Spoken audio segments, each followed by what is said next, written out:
Hello and welcome to another Thursday night Q&A. My name's Sam Donaghy and I'm pleased to say I'm joined tonight by my colleague Craig Hawkins from our assessment team. Good evening, Craig. How are you and how's your day been? I'm very well, Sam. I've had a good day. It's been a little bit on the cold side, but I saw some interesting work today, so it's always a nice day when you see some interesting scopes of work. Yeah, excellent. So yeah, it's we're all getting back into it. It seems a long time already since we had a break for the end of year, but no, it's all good. So as with all of our live Q&A sessions, I'm just going to run through a few house rules. We'll start off with the question of the week that was posted out on social media earlier this week, and we'll go through our answer and the rationale behind our answer for that. And then while hopefully the audience tonight are putting their questions in the chat, we'll go through some of the previous questions from sessions that we didn't get round to answering. So please, the chat's open now. Please do put your questions in the chat. Remember, there's no such thing as a stupid question, only a stupid answer. For each of us, please remember to be respectful to each other in the chat. The whole idea of this evening is that collectively we're going to help each other with the aim of improving all of our knowledge and understanding of things associated BS 7671 and electrical installation, because nobody knows it all. I can guarantee you we can all learn something off somebody. So let's have a quick look at the question that we posted out earlier this week, and the question was a classification code. So when undertaking a periodic inspection and test of a HMO, what classification code is recommended for the absence of arc fault detection devices, AFDDs, on socket outlets? So we've got a specific instance there. It's socket outlets in a HMO, and I'm just going to show you, we actually had a peek at the results that people had put earlier today, and we had quite a strong leader in C, which was a classification code C3 with just short of 70%, but there was also an almost 30% in C2. So what's our recommendation there, Craig? What would we recommend for absence of?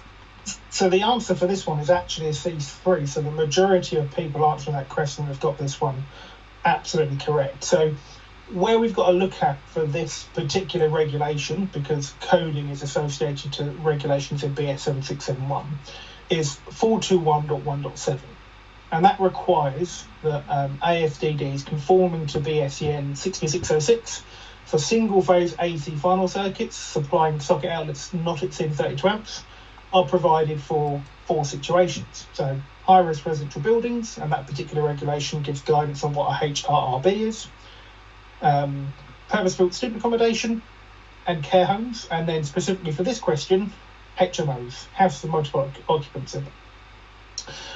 So we've got to also look at what defines specific codes, and C1s and C2s for this particular regulation, well, the lack of an AFDD is not dangerous in its own right straight away, so it's not going to be a C1, and it doesn't have the potential to be dangerous. This is an enhanced level of protection for that particular usage of that socket, and as we can see also in the ESF best practice guide, which is number 4, the industry guidance around this that is helped to be produced by a number of stakeholders in the electrical industry actually awards this as a C3. So for all 4 of those types of outcomes for socket outlets, and for any other reason, any other circuit, then it wouldn't be codable at all. Yeah. 7671 only records that as a recommendation. Yeah, absolutely spot on, and it's a great example, isn't it, of just because it's non-compliant for a new installation doesn't make it unsafe for an existing installation, and that's something that people often get confused with. It's not the same where you've got a lack of RCD protection for possible socket outlets that could be used outdoors or what have you. That those are different enhanced levels of risk that are associated to the usage of those sockets that might award a different observation code, but in this regard for AFDDs it would be a C3. Okay, yeah, thank you. So while we're waiting for people to put some questions into the chat, we'll go through some questions that we've had held over from previous sessions that we didn't get round to answering. Some of them are a bit lengthy in words, so we'll take our time going through them. So the first one we want to have a look at is a question that does come up quite commonly, and it's to comply with the requirements of dividing the installation to minimise the inconvenience in the event of a fault. Do we need to provide RCBOs to protect each individual circuit, or is a dual RCD consumer unit still acceptable? So we're talking about domestic installations generally here, and people are asking us now, because there's been quite a long-standing requirement that we should divide the installation to minimise the inconvenience of a single fault. And obviously, if we've got a dual RCD board with a single RCD looking after multiple circuits, people are asking, is that non-acceptable in order to meet the requirements of 7671? Our view on that is that we can still use a dual RCD board. So there's nothing in 7671 which specifically prohibits the use of dual RCD consumer units, or if they're manufactured dual RCD or multiple RCD devices in distribution boards. So we do recognise that an individual RCBO on each outgoing circuit will provide the best division of installation to minimise the inconvenience of a single fault, but dual RCD boards can still provide acceptable division. So you could take some care in deciding how you're going to distribute the different final circuits across the two RCDs, so that you've got some method of provision against fault. So you need to look at the type of installation and decide based on that installation, what are the possible inconvenience or situations that could arise by one RCD operating, and try and minimise the consequences of that. I've seen things where people do, like they'll split the front and the back of a two-storey house across the RCDs rather than the normal upstairs downstairs split. They'll have the front of the house and the back of the house, or alternatively they'll have the upstairs lights with the downstairs sockets, so that there's table lamps and another method of providing lighting if the lighting is lost. So yeah, the situation is there's nothing in 7671 that prohibits the use of dual RCD boards, but you do need to consider the requirements of that regulation, and we'll actually just show that regulation. That regulation is 314. It's a section actually, 314, and it talks about dividing the installation to minimise the inconvenience of single fault, to aid in maintenance of the installation. So there are quite a few requirements there. It is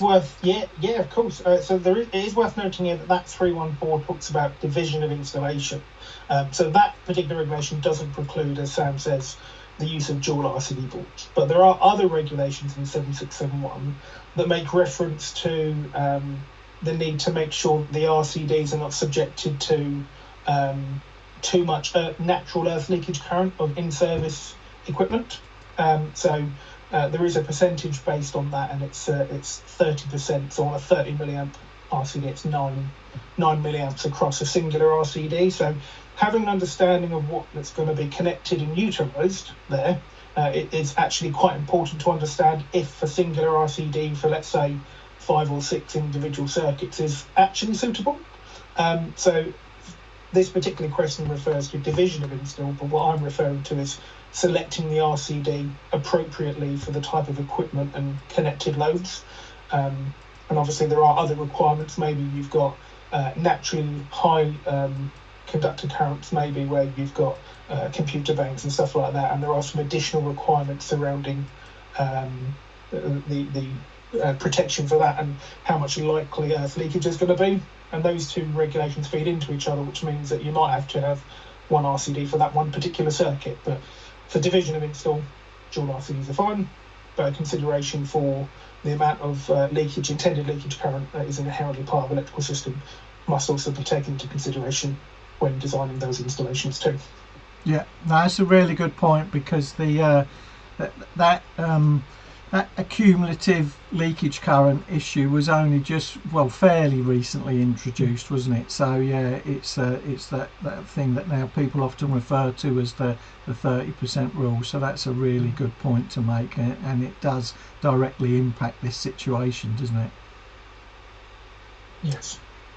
Okay, we've got another question, again a little bit wordy, so we'll just take our time going through it. So somebody's noticed that regulation 560.7.1 about safety services states that, except where the recommendations of other safety standards apply, circuits of safety services shall be independent of other circuits.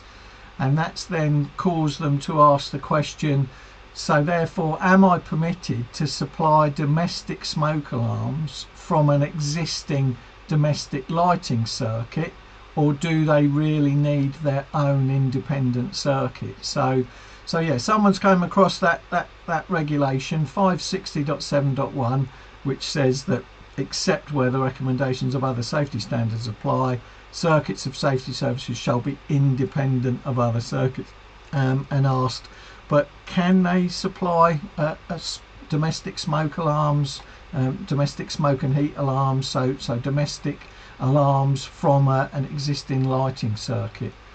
What's our thoughts there, Craig? So the question where it says, or do I need my own independent circuit, the answer to that is no. So you can place those safety circuits onto a regularly used lighting circuit. Couple of regulations and different standards that we look at here. So in 7671 you've got 110.1.3, and that talks about the scope of 7671 and where there is a need to actually apply additional standards to this standard. So you might have 7671 as your electrotechnical side of things, but you've obviously got to add on other standards such as fire alarms, in this case 5839 part 6.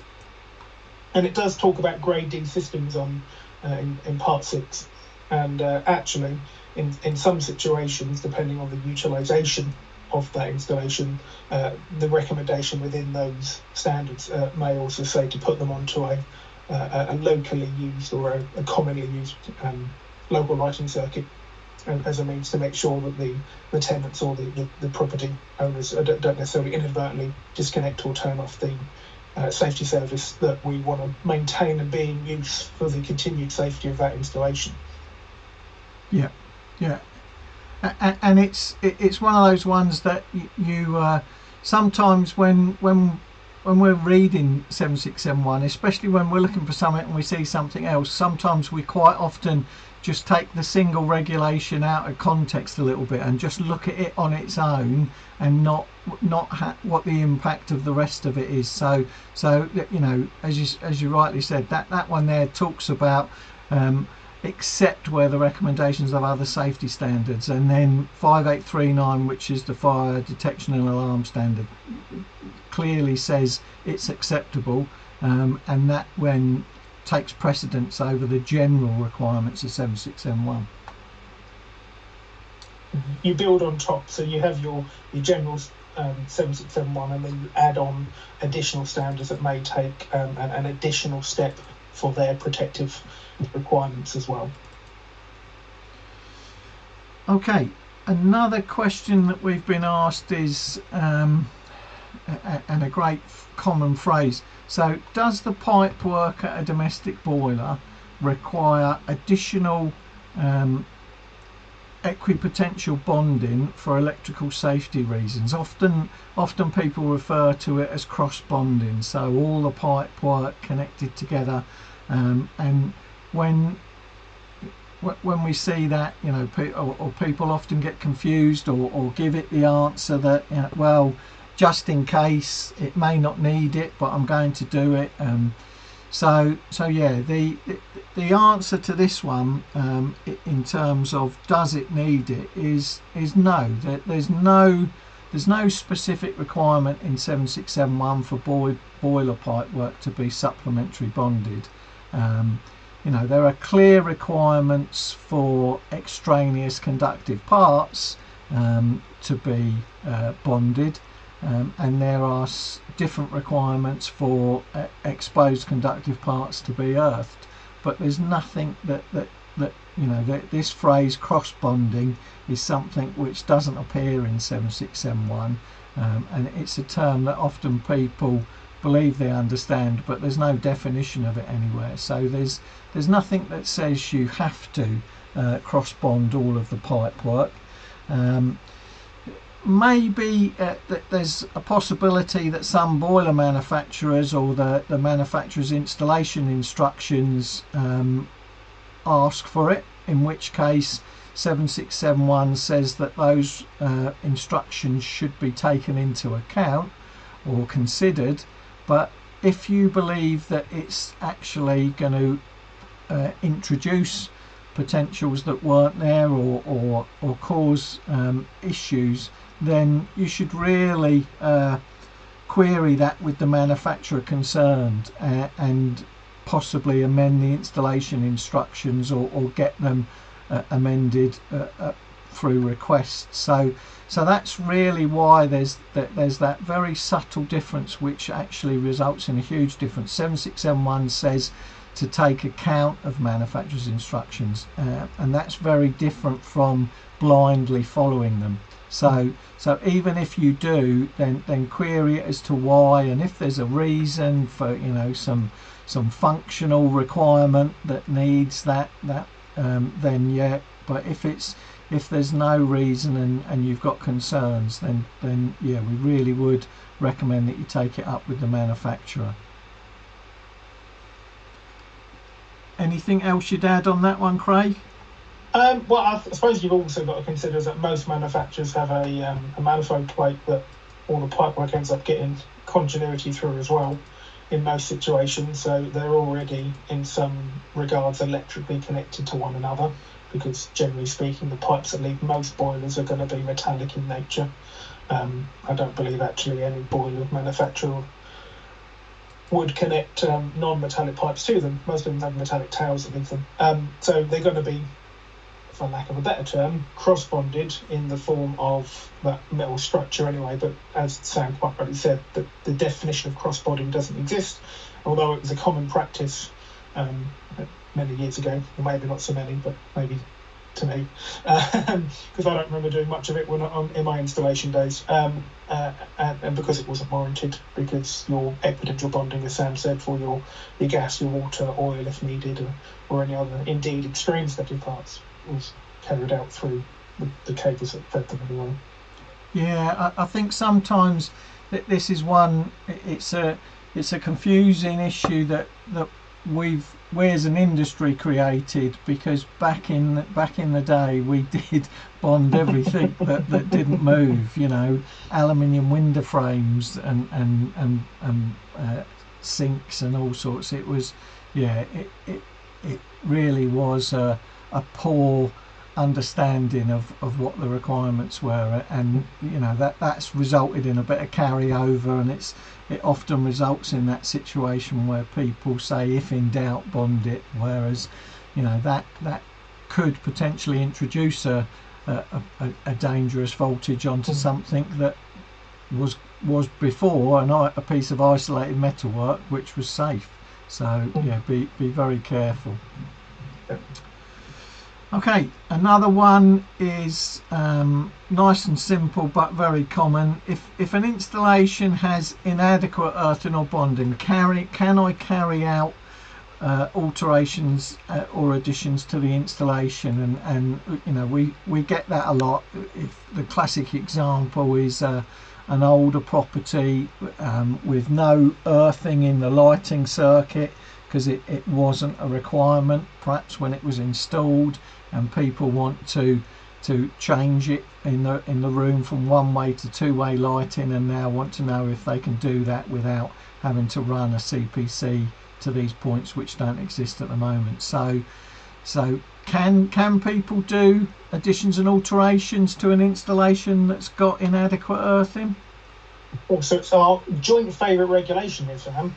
It's actually no, you can't. So 132.16 says that no addition or alteration, temporary or permanent, shall be made to an existing installation unless it has been ascertained that the rating and condition of any existing equipment, including that of the distributor, so that's important to know as well, will be adequate for any altered circumstance. Now, this last bit of the regulation is what this particular question is referring to. And the earthing and bonding arrangements, if necessary for the protective measure applied for that additional alteration, shall be adequate. Now, that last word is extremely important as well. It's adequate. It doesn't necessarily mean have to be to today's standard. So the example I like to give for this one is when you've got you don't want to rip apart a brand new kitchen where the water and the gas that is halfway across the property, and that's your route through would be to rip a brand new kitchen apart to try and get your bonds to those particular extraneous defective parts, when in fact if they are a 6mm, minimum 6mm, and there is no signs of thermal damage, then they would be deemed as being adequate and wouldn't necessarily need to be upgraded to the 10mm that we would mandate for the bonding for a TMCS supply these days. That's also backed up in regulation 644.1.2, talks about additions or alteration to existing installations. It does say any defect or omission that will affect the safety of the addition or alteration shall be corrected before the certificate is issued. So this is where a lot of contractors, I think, need to take that one little step back. Instead of just starting the work that they've been employed to do, is to actually do their verification process, do their walk around, and actually ensure that the earthing and bonding is adequate. They're suitably sized, they're suitably located, and there is a connection there. Because you might not get paid for doing the entirety of the work at the end of it, going, oh, I need to charge you extra to put these bonds on, when in fact that should have been part of your job remit in the first place if you wanted to do that work, because you can't continue to do that work if those additional requirements are required. No, and it's there's an engineer in the chat has said that they've fallen into that trap of over bonding before, and it's the initial thought may be, well, I'm making it super extra safe, but actually if it's an isolated piece of metalwork, what you've done is you've now connected it onto a system that may carry faults at times, and now that it was really rammed home to me when someone sort of said to me, come with me, and took me into the kitchen, opened the kitchen drawer and said, do you want to bond all that cutlery? And I went, well, no. And they went, well, why do you want to bond that other piece of isolated metalwork then? So yeah, that was something I will never forget.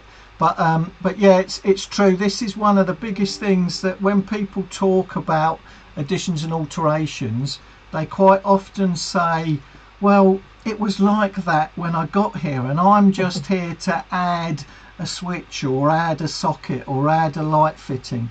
And unfortunately, that's like you say, you've got to do that walk round of what's the state of the current installation before you start, because we know what it's like. Once you've started, then you'll get the comments like, yeah, but it worked before you were here. It was always working. So yeah, you've got to have that difficult conversation first before you start.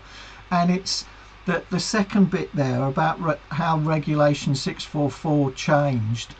That's really key as well. If we go back to the Yellow Book, which isn't that long ago, 17th edition, Amendment 3, the wording in that was that that you could record. So if you found something on an existing installation, you could record it, and people took the intent of that wrongly. So they would record the fact that there was a problem, but make it clear that it was there already and it wasn't a problem they'd introduced, and then wrongly crack on with their additions and alterations.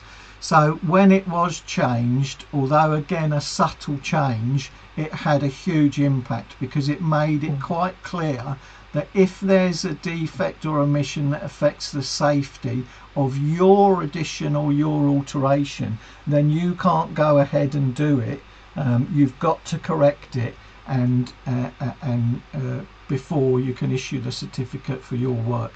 If it's a problem with a different part of the installation which doesn't affect the safety of your work, that's different. You could then potentially carry on with your work, but you would need to obviously bring the responsible person, the homeowner, the tenant, to make them aware of the situation that you found, and that definitely gets recorded in your box which says comments on existing installation.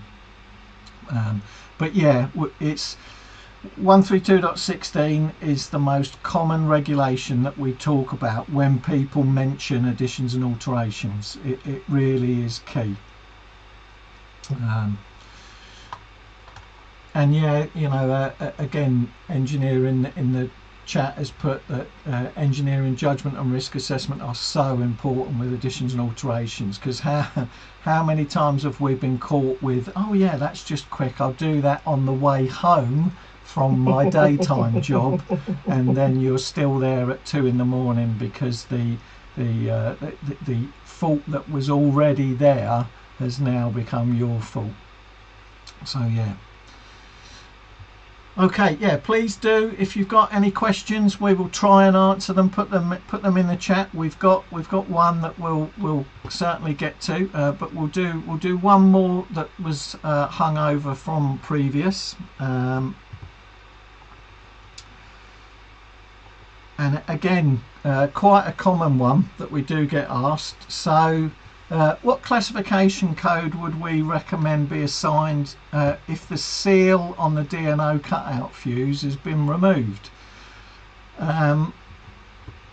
If that's the reason, and we're not talking about any other issues, then we wouldn't actually recommend a classification code at all, because just the fact that the seal's been broken doesn't create an unsafe or potentially unsafe situation to the installation. So we wouldn't record that as an issue on a condition report.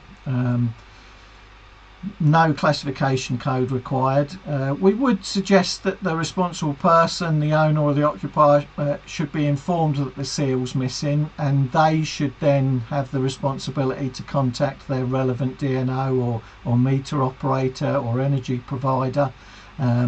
You might say that it's worth recording. It's worth recording as an item worthy of note, but it certainly doesn't warrant a classification code. You might consider it an item worthy of note if for no other reason is that you want to make it clear that that situation existed before you came, and you did notice it, and it wasn't something that you did. So yeah, record the issue, but it doesn't warrant a classification code. It's also worth noting here that in section 1 of condition reports now, when we talk about the intake equipment, actually there's no codes associated to that. It's actually a tick or a cross now, because it's difficult to code items of equipment that is outside the remit of 7671, and the DNO equipment will fall under the ESQCR and the DNO's equipment. So there is a bit of a crossover there where it's difficult to warrant coding in 7671 against something that falls outside our general remit of what 7671 covers. Yeah. Okay, we're starting to get some questions in the chat, so we would we'll try and go through those and give our best guidance and advice on those. So the first one that's come in is again common one, and I think is driven by the question of the week that we've had. So it's, if carrying out a consumer unit replacement in a HMO, would AFDDs have to be installed for circuits supplying 13 amp socket outlets? Now, our view on that is that if we're not adding new circuits, it wouldn't be a requirement to install AFDDs. It would be a recommendation, and that would be considered an option that you could talk to the person who asked you to replace the consumer unit for, but not a requirement, because they're existing circuits, not new circuits, and the AFDDs are there to protect the circuit. So that's and you know, you have to think about sometimes consumer units are replaced for a distress situation because there's some damage to the existing consumer unit, and so you know, we don't want to, we want to get a consumer unit back up and the installation up and running safely without causing additional costs. So that's another reason, but the main reason is if the circuits aren't new, you're just simply disconnecting that lighting circuit and then reconnecting it, so you're not installing cables, you're not likely to introduce an socket circuit. Sorry. That's I've got too many questions about lighting circuits, and I've still got the fact that I'm haunted by changing a light fitting in London only to find that there was no CPC. But so that's our advice to that engineer. It is worth noting that 421.1.7 talks about the socket outlet is needed to be protected by an AFDD with 6606, and it's based at the origin of the circuit to be protected. So if you're adding a new socket into that existing circuit and doing a board change, so let's say you've got 4 socket circuits on, and each socket circuit you're adding a new socket, then you would have to provide the AFDDs for each of those sockets, each of those circuits.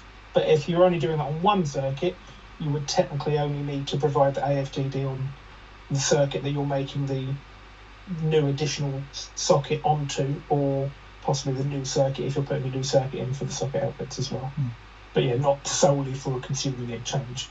That's all you're doing, then the recommendation is that you don't need to, but it's a conversation with the responsible person for that HMO. Yeah. Okay, another question that's come in that we'll try is, although I don't think there's an off the bat answer, is what type of RCD should be used for air source heat pumps? Now, my immediate thought would be you would need to get guidance from the manufacturer of the air source heat pump, because I'm just thinking about the potential for them to have some form of drive perhaps, and some form of electronics, and therefore the possibility of introducing DC into that circuit will more than likely mean that you'll need or it would be recommended to have a type A or even a type B. But yeah, I'm not aware, I don't know about you, Craig, but I'm not aware, there's no concrete answer on that. It's not like vehicle charging where we're talking, we've got some specification requirements based on the characteristics of the protective device. But I would suggest getting guidance from the manufacturer. So nothing in 7671 specifically says the air source heat pump needs a specific type of RCD, but 7671 does say that where there is DC components, then AC RCDs are not suitable. So then you're looking at A, Bs and F types.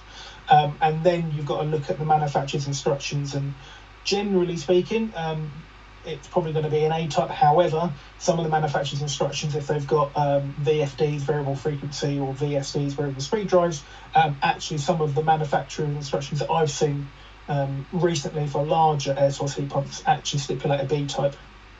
Which was a bit of a shock to the contractor I was talking to when we were looking at the price of the RCD that he then had to then provide for that particular circuit.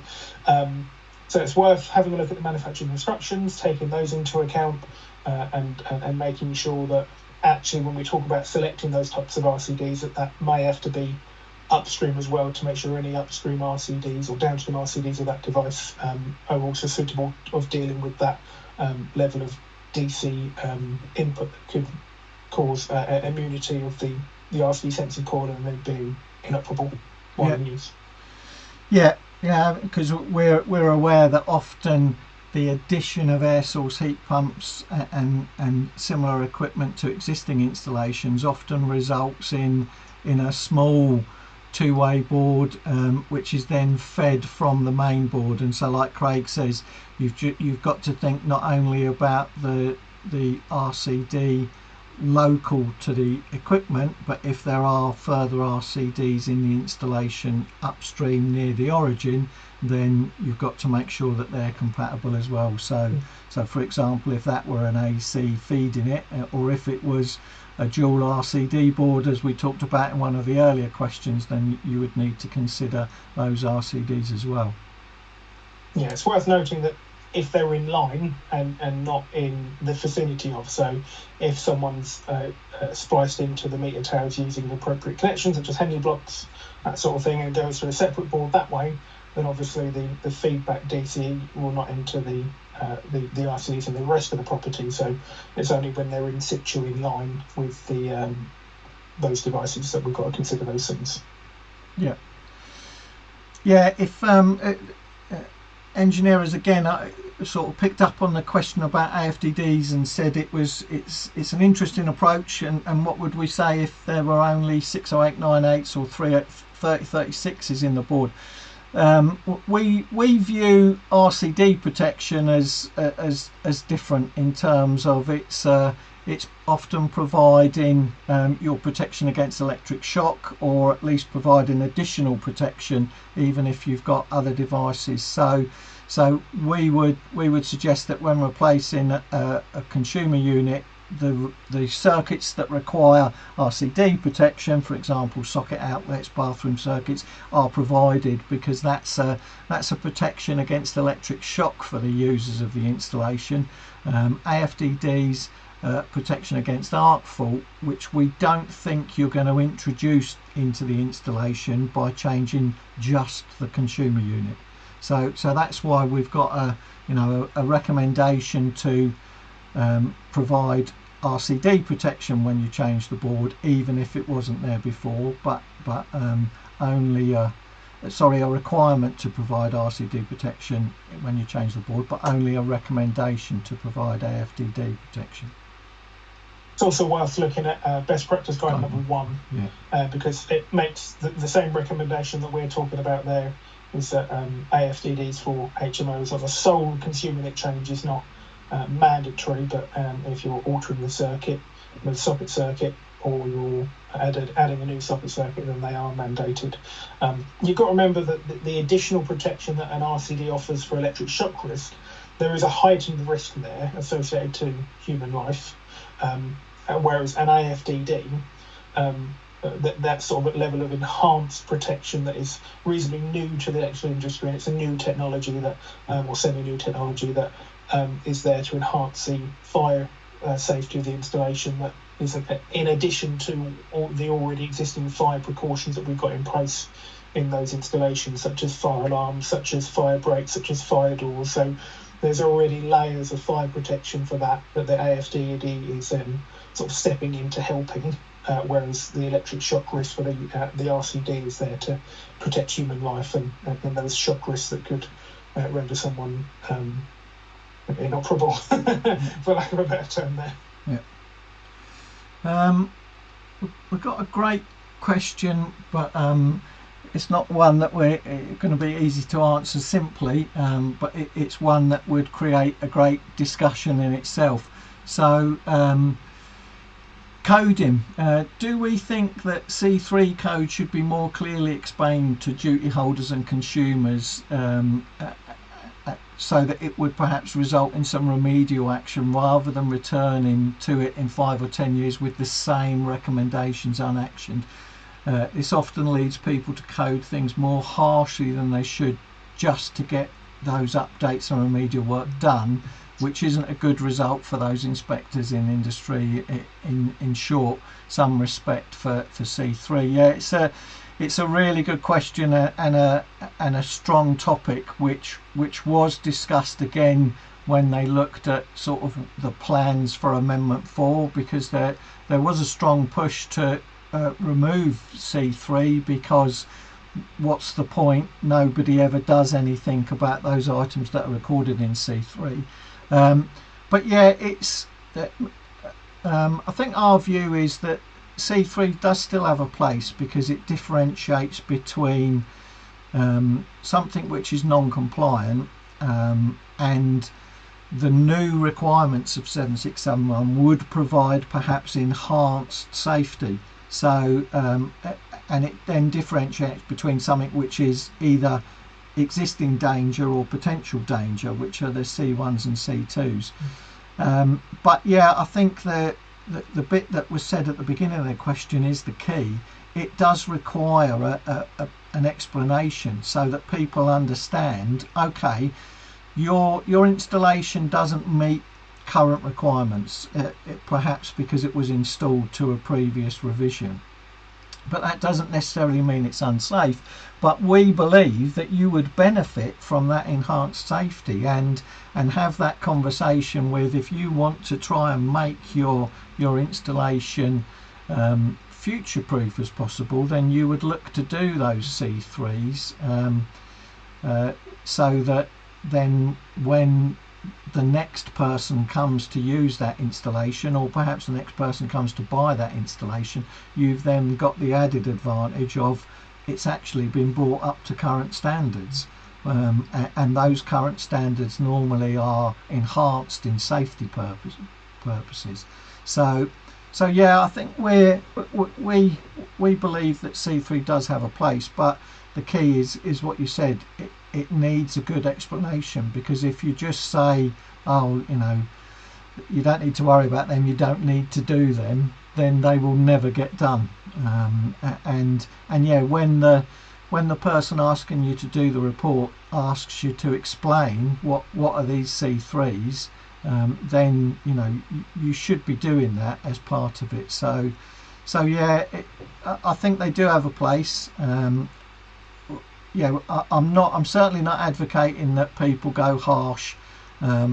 We know we get that an awful lot, because somebody goes in to do the remedial work who differs from the person who was asked to do the periodic inspection and test, and they then turn around and disagree with the previous person's classification coding.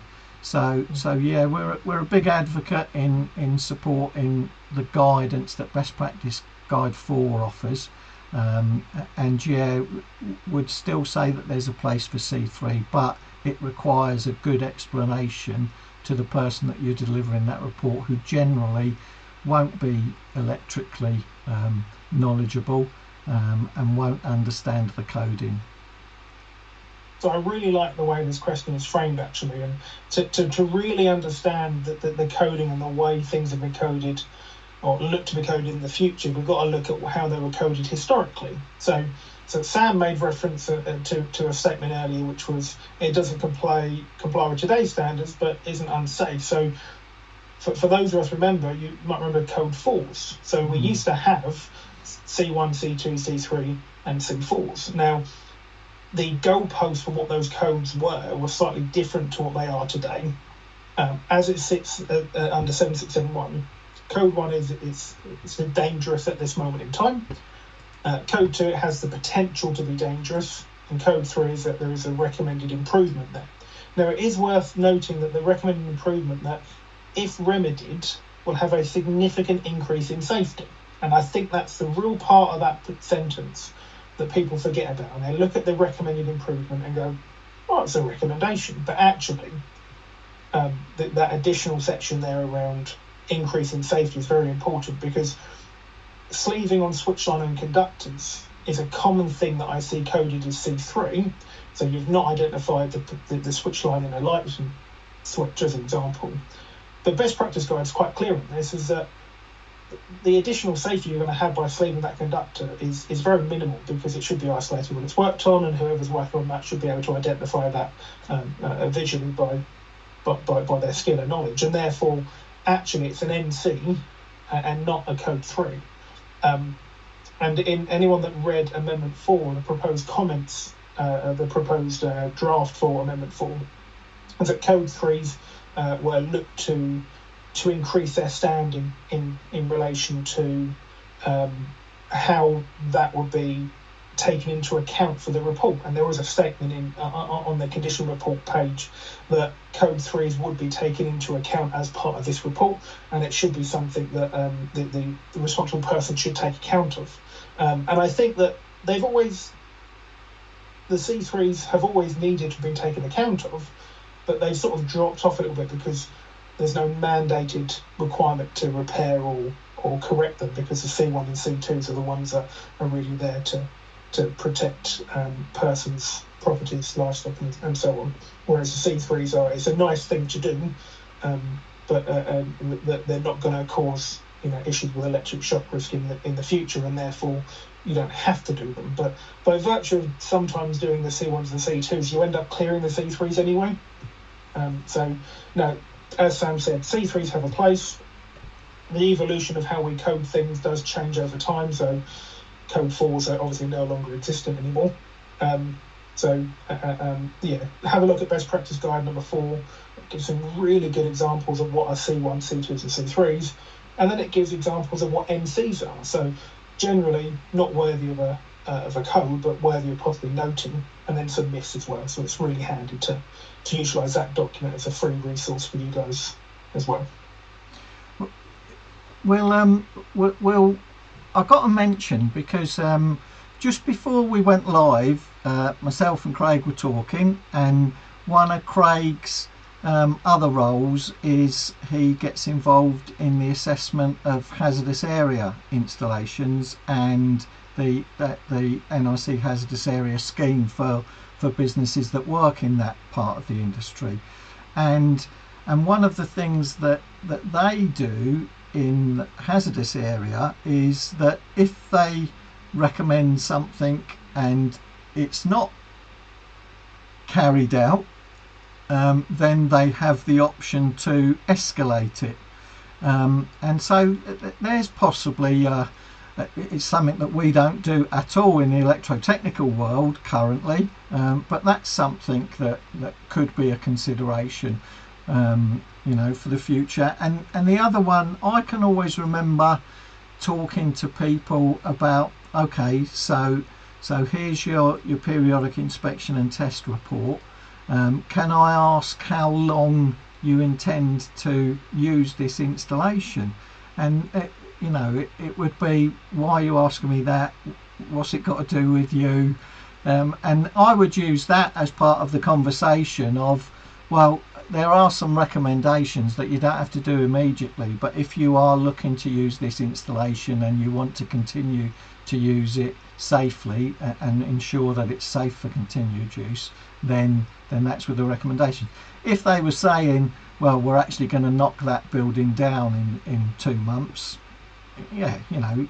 by all means you can ignore the recommendations, because there's no need. You're not going to have anybody who'll be affected by the safety of the installation. So yeah, good conversation, great point. And I'm just thinking, this is a plug for a future webinar. We've got a webinar coming up with our colleagues from Electrical Safety First about condition reporting in industrial or non-domestic installations. So perhaps that's a topic we can pick up in that and talk a little bit about. I just want to go, because we're rapidly running out of time, as we do once we start talking and once people start putting great questions into the bank. So we're just going to finish with this last one that was hanging over from last time. So again, common question: can I install 230 volt lights in the zones of a bathroom? Yes, you can, and in fact, I do have a 230 volt light sitting in my shower, where a nook in there, so I've got a zoned area there. But there are obviously some requirements around this as well, so it has to be suitably IP rated depending on the zone. So IPX4 is a minimum, but if there's going to be jets, then it'll be IPX5. But one of the additional requirements here is that you've got to consider is that the manufacturer has clearly stipulated that a light fitting or luminaire can be installed in that particular zone of that bathroom. So the two downlights that I've got in my shower are both Zone 1, providing I utilise the IP65 bezel that the manufacturer provides. Obviously, it doesn't have to be IP65 because it's IPX5, but generally they go hand in hand. So 701.54 lists that luminaires can be installed, which obviously light fittings in Zone 1 of a bathroom. So a common one I see with contractors, and they always look very shocked when they say to me, "You've got a 230-volt light in your bathroom, in your zoned area." It's like, yeah, because manufacturer says it's suitable for Zone 1, the IP rating is suitable, we're good to go. Yeah. There is obviously a caveat to that light switches obviously should be outside the zoned areas, but that doesn't necessarily mean they have to be outside the bathroom, providing they're just outside the zoned areas. So common practice these days is that a light switch goes on the outside of the bathroom, but if actually that zoned area, zones 1 and 2 are outside where the light switch is positioned, then technically it can be inside the bathroom as well. Yeah, there is. It's a small list, but there is a list of equipment which can be put in the zones, providing it's IP rated for that zone and it's in accordance with manufacturer's instructions. And another one that it includes is towel rails, isn't it? So yeah, it's well worth having a look at that list because there are quite a few things. And Pocket Guide number 1 will give you a nice list for this as well. So not only will it define the boundaries of your zoned areas, with the exception of a shower without a tray, it will also give you a nice handy table as to what can go in your zoned areas, zone 0, 1 and 2, and it'll give you a list of equipment on the left hand side, and there'll be some notes adjacent to some of those equipment, and then you can look at the notes as to what the caveats to those are as well. So handy Pocket Guide app is another decent plug in there as well, Sam. Brilliant. No, it's good. That's good. And it's almost like I'd paid you to set that up. So yeah, we've run over time, so I do apologise, but I'm not going to take all the blame because I'm going to take the blame is because of the good questions and subjects that we started to be asked about and talk about, which is really good. So thank you to the engineers that put those comments in. Just before we go, I do want to do a few plugs. So our Wire webinar series starts again. We did close down over the end of year festive period, but we're starting that up again. The first one is in 3 weeks time, so we've got the next 5 Wire webinars already on our website that people can register for individually, or you can register them all in one go, covering a wide range of electrical topics such as classification coding, domestic ventilation, and also in this series of 5 we're looking at a couple of things. One is electrical training. There's been some big changes, although they've not been mandated yet. That's been pushed back around T-levels for non-apprentices, for full-time learners. So we've got a webinar that's looking across the range of that. So what qualifications should apprentices be taking currently? What can learners who aren't currently apprentices but looking to get into the industry do? And how can we help with companies that want to take on apprentices or currently have apprentices and need to know what they should be doing? So hopefully that will help. And we've also got a well-being webinar looking after our own mental health and the others that we're in our organisations and families. So yeah, please do go on the website and register for those now. Please do stay in touch.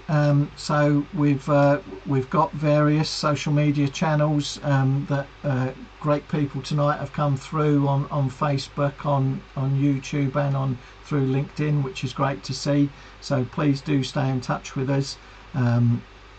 And thank you very much. If you did put a question in, it was great. If we didn't get round to answer your question tonight, I do apologise, and what we'll do is we'll scoop that up and save it for next time and use it as one of the ones. So yeah, if you can't wait till next time, and want us to talk about one, then post it, and we'll mark it for the next live Q&A, and we'll try and cover it then.